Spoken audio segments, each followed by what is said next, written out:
Hello and welcome to Faithfully Stampin' with Jennifer Helm. I am Jennifer Helm, the faithful stamper and independent demonstrator with Stampin' Up! And today I have for you a Slimline card. These are very popular right now, a long and skinny card, and very simple, great for any occasion. And I just wanted to show you how easy and simple it is to make these. Some companies are coming out with fancy dies for this style of card, or a mini version, a mini Slimline card. But you don't actually have to have fancy tools and dies to make a card. You just need to have the measurements. And so I'm going to show you how to make this card, and as a bonus I'm also going to show you how to make a matching envelope out of cardstock. Now you can mail these in a business size envelope, I believe it's the number 10 size, but I'm going to show you how to make one with coordinating cardstock, and that way you don't have to go to the store. You have your supplies right there at home that you need. So we will go ahead and get started. The first thing you will need is a piece of cardstock for your base and a scoring board and paper trimmer. If you have our paper trimmer scorer, you have it all in one. So you need to start with a piece of cardstock that is 8.5 by 11. This is Bumblebee. And what we're going to do is cut it down to 7.5 by 8 3/4. So I'm going to bring my paper trimmer on over and extend the arm here. So what I'm going to do, let's see, I'm going to trim it to 8 3/4 inches first, and this is cutting. And then I'm going to rotate it and cut it at 7.5. I always check for bent corners, and that way I can switch if I need to. You can save your scrap for another project, and then just slide it on over to 3 3/4, but instead of cutting, score it. And that's all we're going to need for our card. We'll come back to the scoring tool and the paper trimmer for our envelope later.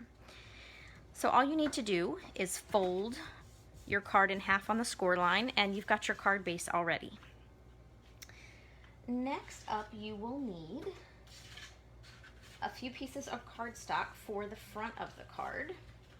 You're going to start with a layer of cardstock that is 3.5 inches wide by 8.5 inches tall.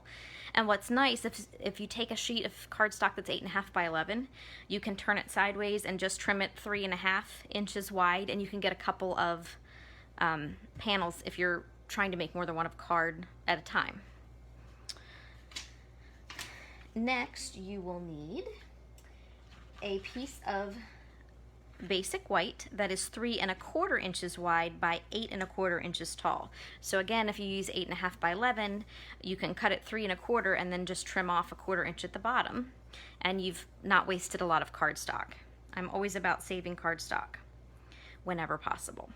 So we're just going to layer these together, but first I'm going to do a little bit of stamping on the front. I am featuring this evening our Celebrate Sunflowers stamp set, using the large and small sunflower images as well as one of the sentiments in the set. So I'm going to bring out some scrap paper because I am going to stamp off the edges of my paper here. And I have Bumblebee ink to match my cardstock. It's a good color for sunflowers. Now, since I am using a stamp that has such a large footprint, I'm actually going to turn it over and bring the ink to the stamp. It's just a little bit easier than trying to maneuver the stamp to make sure that I have it where I want. I am going to leave a little bit of room here at the bottom for my sentiment. It's going to be a strip that's about 1.5 inches tall. So I'm going to just kind of eyeball. You could measure if you like. I've done that on other cards where I took advantage of my graph paper and actually kind of measured off to the side here where I wanted to put my stamps or my sentiment. And then one more time I'm going to stamp here and put one more here at the bottom.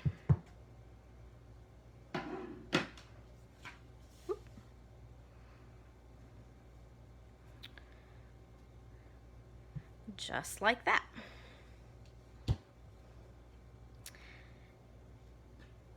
Now while I have my stamp out, I'm going to bring over a panel for the inside of my card.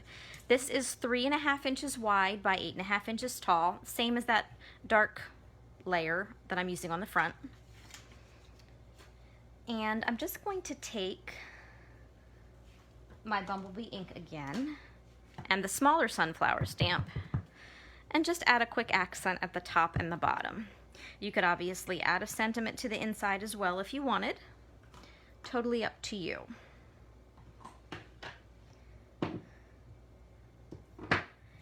Now, one other little bit of stamping. I mentioned I want to put a sentiment on the front of my card. So I have a piece of crumb cake cardstock that is 1.5 inches tall by 3.25 inches wide. And I'm going to put it right here. I did a pretty good job of eyeballing my sunflowers there. So I'm going to take some Tuxedo Black Memento ink. It's a nice deep black. And the Let's Celebrate You from the Sunflower set. And this really fills up this sentiment strip. If it was any wider, it wouldn't have worked. So I thought it was perfect for this particular card. And now we're ready to do some assembling. The Memento ink just takes a little bit longer to dry, so I'm just going to set that to the side for a minute while we start assembling the front of the card. So you can use liquid glue if you like, or the adhesive of your choice. Let's see. I am using Stamp and Seal.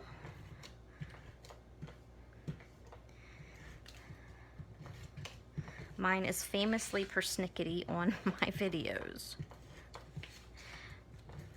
but it does work. If you haven't already, I'd love for you to reach down and hit that subscribe button. I do videos live on Facebook twice a week, and then I also post them here on my Faithfully Stampin' with Jennifer Helm page. And I am happy that you are here with me today. Now you can layer these flat on the card, or if you like, you can add dimensionals to raise it up, give you some dimension and depth.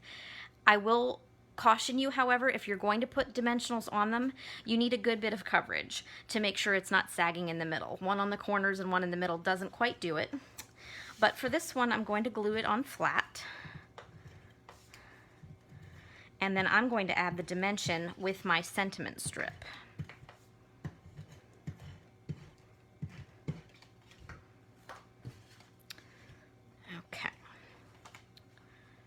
So you're just leaving a little bit of a border around the edges,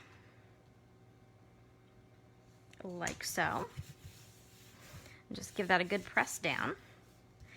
While I'm at it, I'm going to go ahead and glue my inside panel on.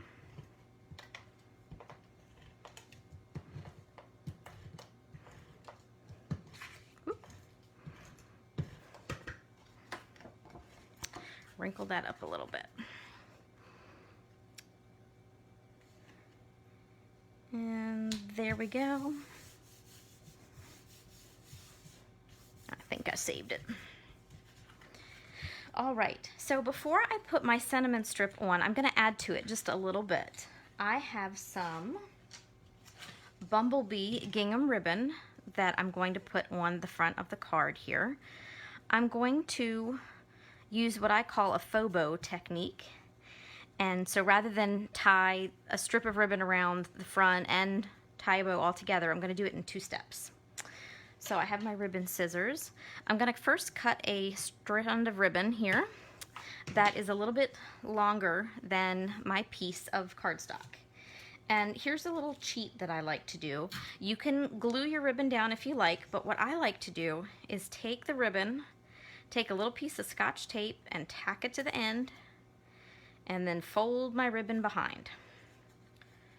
And this way it stays in place. Nobody knows it's there but me.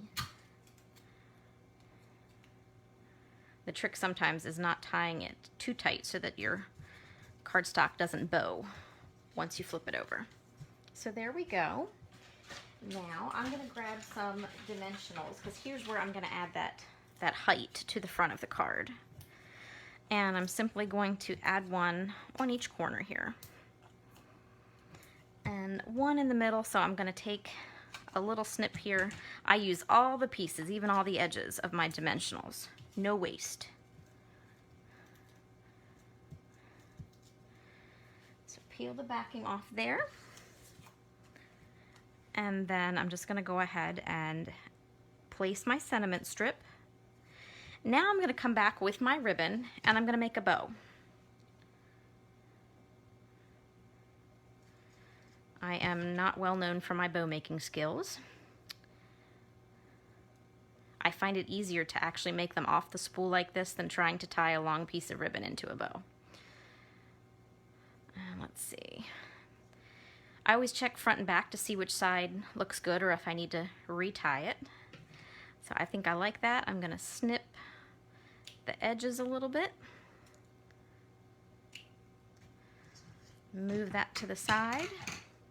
And then I will add the bow to the front of the card with a glue dot. And I love these because I can bring my bow over to the glue dot roll, press it right on a glue dot, pick it up, and put it right on the card where I want it. Handy little tip. And then last but not least, I'm going to add a little bit of bling, as I call it, a little embellishment. Now these aren't shiny like bling, but these are some of our matte black dots. I just thought they were a nice accent and kind of pull in this dark layer here. So I'm going to take advantage of the two different sizes and just add a couple of large ones. Actually, one large one, and let's see, and a couple of small ones. And I'm using my take your pick tool to help me maneuver those without getting them stuck to my fingernails and things. I've been known to fling a rhinestone across the room a time or two. So, whoop, there we go. Quick and simple slimline card. So now we will go ahead and I'll teach you how to make the envelope. So bring your paper score, or actually, if you've got a scoreboard, that's all you need. You don't need to cut this at this point. So you need a piece of cardstock that's 8.5 by 11. I decided to go with crumb cake to match my sentiment strip. And you're going to take the cardstock on the 8.5-inch side, and you're going to score, no cutting, just scoring, at 2.5 and 6.5. Lift your little bar here, counterclockwise swivel, and you're going to score again at 1.5, and then slide it all the way over to 10.5. Or if you're like me, I like to, when I need a small measurement from the right edge, I like to use my measure markings over here. So I know I'm just 1/2 inch away from the edge. And that is all you need to score for your envelope. So next you'll need a pair of scissors. You will have a wider tab here on the left, smaller tab here on the right. We're going to cut off the 4 corners, so the 4 tabs on the corners. So just grab your scissors and go ahead and trim right on that score line. This will be a little easier for you at home when you're not trying to hit your head on your camera stand. But just trim this panels off. I actually like to flip my cardstock over for this little one. It's just a little easier. So trim your 2 little tabs off, and then what I like to do is just bevel my edge a little bit. So just kind of snip in from the corner, angle it, and this reduces a little bit of the bulk when you're sealing your envelope. Just makes your life a little bit easier. Then rotate your paper and again take off these 2 corners. Now we are not going to bevel these edges. You can if you like, but what I'm going to do is use a corner rounder. Once I get this all trimmed off, this one's being a little stinker. There we go.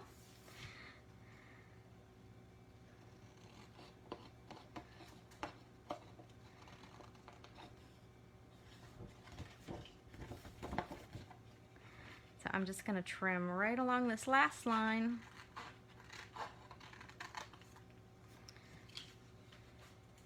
And then what I'm going to do is take my corner rounder and round these two larger tabs.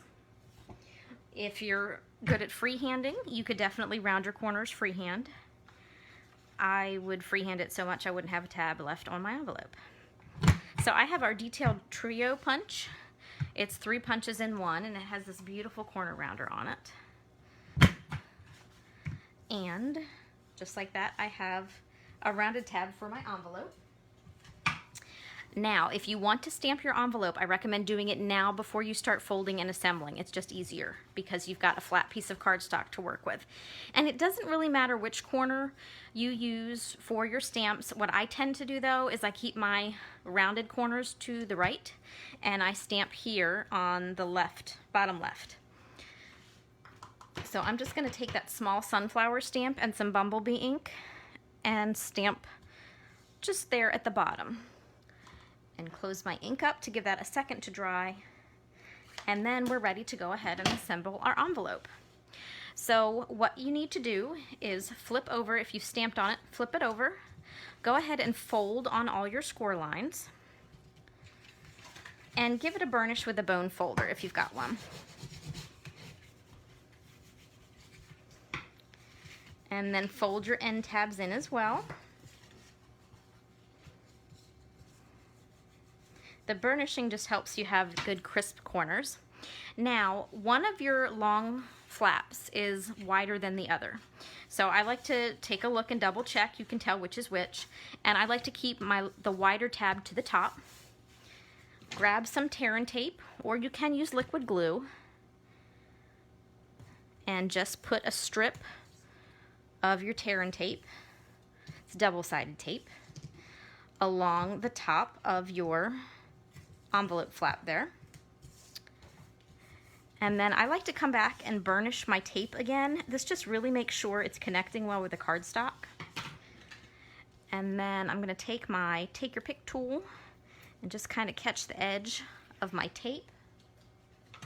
That way I find I'm not ripping it all up with my fingernails or lack thereof. Give that a good press.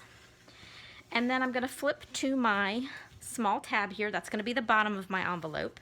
And I recommend at this point going ahead and folding it again, even if you've done it before, and burnish it again. Sometimes it just doesn't want to sit quite flat, and you can give it a little more convincing here. Another little piece of tear and tape.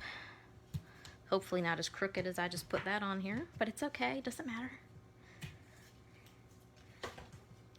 Another quick burnish of the tape. And you can use scissors if you don't have one of our take your pick tools. You can put the end of your scissors under there, and that will help you just lift that edge up. And just like that, you've got a perfectly sized envelope for your Slimline card. And once you've written in it, you can go ahead and slide your card in there and just fold this down. You can either use liquid glue to seal it or another piece of tear and tape there when you're ready. So how easy was that? No fancy dies needed. So I do have some more samples to show you. This card is vertically oriented, so long ways up and down. You do not have to solely stick to that though. And let me show you here. For this one, I used Coastal Cabana, and I didn't do any stamping on the envelope, I just left it be. But instead of stamping, I used some designer series paper and an embossed panel. It's kind of hard to emboss the whole thing because it's 8.5 inches tall, and typically most embossing folders stop at 6 inches. But I used a smaller panel here that's about 6 inches long, so I was able to take advantage of one of our greenery embossing folders and come up with this design that is blank in the middle with the embossing at the top and the bottom. And then I just added ribbon and some embellishment, and I have a beautiful card. And this is great for any occasion. I didn't stamp a sentiment in it. I could write it for a congratulations, just a thinking of you card, anything at all. Next, I have a sneak preview of some of the new products that are coming out in the fall of 2021. If you don't currently have a demonstrator you're working with and you'd like to see a catalog with these new products in, just reach out to me and I'd be happy to send you one. You can also find me over on Facebook as The Faithful Stamper, and I'd be happy to have you join me there. So here is a cute, as a button, little birthday card with our adorable little sheep. They're having a little birthday fun, and a little bling here as well. And for this one, I added some accents of the designer series paper to the inside of the card. And I mentioned you're not tied to this horizontal orientation. If you want, you can have a vertical orientation.